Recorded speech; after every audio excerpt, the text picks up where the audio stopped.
సూర్యాష్టకం మొట్టమొదటి శ్లోకం. ఈ సూర్యాష్టకం అనేది 3 చోట్ల ఉంది.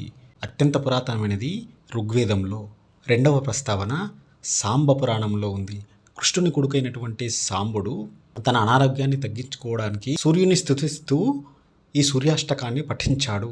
మూడవది వాల్మీకి మహారామాయణం యుద్ధకాండలో ఆదిత్య హృదయంలో భాగంగా ఉంది. దీని యొక్క సాంస్క్రిట్, ఇంగ్లీష్ అండ్ తెలుగు మీనింగ్ను ఇక్కడ స్క్రీన్పై మరియు కింద డిస్క్రిప్షన్లో ఇస్తున్నాను, చూడవచ్చు. ఈ సూర్యాష్టకంలో మొట్టమొదటి శ్లోకం ఈ విధంగా ఉంటుంది.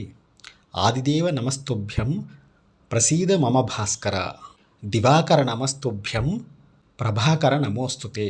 దీని యొక్క అర్థం, ప్రపంచానికి వెలుగులు తీసుకురావడానికి బాధ్యత వహించే పగటి సృష్టికర్త మరియు ఆదిదేవుడైన నీకు నా నమస్కారాలు.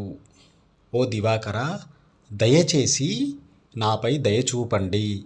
ఈ సూర్యాష్టకంలో రెండవ శ్లోకం కొరకు please stay tune to next video. Please like and subscribe.